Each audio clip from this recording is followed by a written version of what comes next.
అందరికీ నమస్కారం. Welcome to Sreeraj food. నేను మీ సిరి. ఈరోజు మన వీడియోలో సరికొత్తగా కమ్మగా కాకరకాయతో మంచి కూరని తయారు చేద్దాం.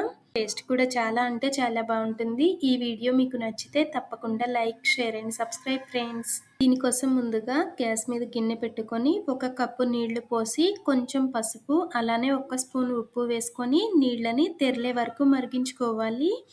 నీళ్ళనేవి ఇలా మరుగుతున్నాయి అనుకున్నప్పుడు మన వీడియోలో చూపించిన విధంగా కాకరకాయలని కట్ చేసుకొని గింజలు ముదురుగా ఉన్నాయి అనుకుంటే తీసేసి ఈ మరిగే నీటిలో వేసి గ్యాస్ ఆఫ్ చేసి 1 నిమిషం పాటు ఉంచి కాకరకాయలని పక్కకి తీసేయాలి.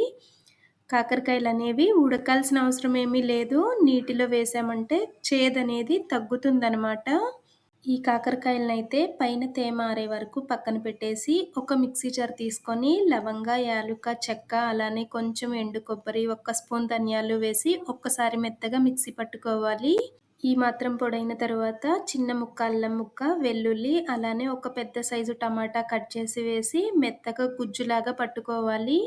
గ్యాస్ మీద కళాయి పెట్టుకొని కూరకి సరిపడా నూనె వేసి నూనె లైట్గా వేడవుతుంది అనుకున్నప్పుడు మనం ముందు నీళ్ళల్లో వేసిన కాకరకాయలు వేసి దోరగా వేయించుకోవాలి. మరి ఎక్కువ రంగు రావాల్సిన అవసరం లేదు. మన వీడియోలో చూపించిన విధంగా వేగితే సరిపోతుంది. ఇప్పుడు వీటిని అయితే పక్కకి తీసేద్దాం.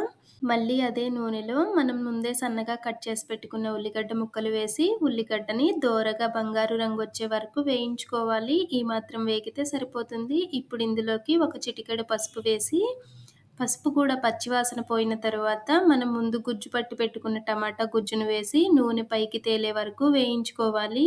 మన ఛానల్లో ఇంకా ఈజీగా తక్కువ టైంలో చేసే రెసిపీస్ చాలా ఉన్నాయి. కుదిరితే ఒక్కసారి చూడండి. వీడియోస్ మీకు నచ్చితే తప్పకుండా సబ్స్క్రైబ్ చేయండి.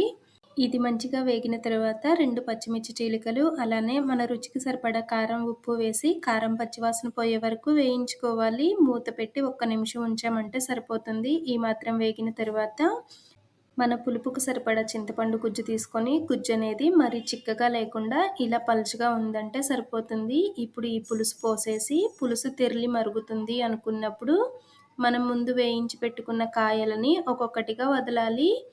ఒక్కసారి మంచిగా కలిపేసుకొని గ్యాస్ తక్కువ పెట్టుకొని మూత పెట్టి 10 నిమిషాలు ఉడికించామంటే దగ్గరగా ఉడికిపోతుంది. ఈ మాత్రం ఉడికిన తర్వాత కొంచెం కొత్తిమీర, 1 స్పూన్ మసాలా వేసుకొని ఒక్కసారి మంచిగా కలిపామంటే కాకరకాయ పులుసు అయితే అసలు చేపల పులుసు, చికెన్ పులుసు తిన్న ఫీలింగ్ వస్తుంది. టేస్ట్ అయితే చాలా అంటే చాలా బాగుంది. ఒక్కసారి ట్రై చేసి చూడండి. రేపు ఇంకోసారి కొత్త రెసిపీతో మళ్ళీ కలుసుకుందాం. By bye friends.